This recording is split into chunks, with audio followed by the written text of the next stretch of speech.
Well, the list is growing. We have heard from more people who say they were scammed by a contractor. We brought you this story about 2 weeks ago. An Air Force veteran accusing David Broadway of scamming him out of thousands of dollars.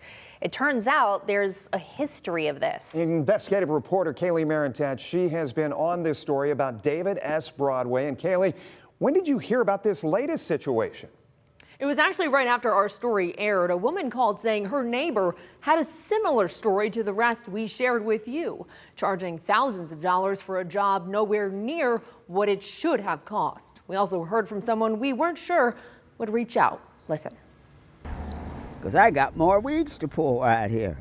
79-year-old Army veteran Lowell Hemmelgarn makes sure to take care of his West Toledo home. On June 14th, someone took notice. I was pulling weeds between the cracks, and this car comes up, and the guy gets out and says, "Sir, excuse me, I can take care of them cracks for you." And you might recognize the person who was inside that truck, David S. Broadway. Yep, the same one we just told you about, going door to door, offering home improvement services to the elderly. Told him, well, I'll think about it. He came back about a half an hour later. Well, what did you decide? Lowell agreed, but without even panning out a total price. And the crew, without knocking, started working on the back driveway. Within an hour, the work was done. Pulls out his calculator and says, that's going to be $6,800. I go, what? Lowell's son was home and argued the price. Broadway agreed to $6,000 instead. David drove me to the bank in his truck. Payee, David Broadway, $3,000 through check, $3,000 through cash. For this. After all this happened, my boy says, "Dad, you got ripped off." It was done only 2 months ago, and weeds are already starting to pop up.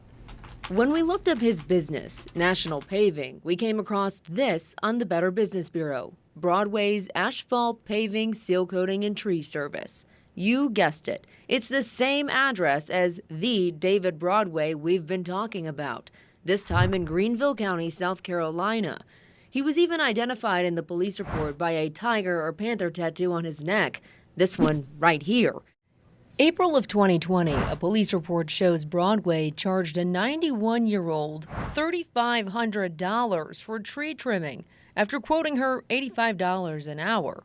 Broadway was charged with obtaining money under false pretenses and a Pesticide Control Act violation because he treated a tree for termites. It even says in the police report that officers are aware of past instances like this involving Broadway. They didn't do much of anything. While looking into these new cases, we ended up getting a call we didn't think we'd get. A missed call and voicemail from David Broadway. Thank you for calling the studios of WTOL 11. Last night at 11 o'clock, He called while we were on air, talking about him and our first story with Roger Bowers. Come on, look what I got. Hi, Mr. Broadway. This is Kaylee Marentat. I called him back and gave him my information, but nothing yet. You can feel free to pass my number along. I even called another person that knows David with hopes that others will tell him to call me. But we're here with no explanation and left with hearing this on repeat. When I wrote the check out, that's when I screwed up myself. I should have got a second estimate. I screwed up. Like we mentioned before, going door to door like this for solicitation is illegal. After an agreement is signed for a home improvement job like this, the buyer has 3 days to cancel under Ohio law. These jobs by Broadway were getting done the same day and often done before any signed agreements. I actually just tried to call him again this afternoon and left another voicemail, but I haven't heard anything yet. In studio, Kaylee Marentat, WTOL 11.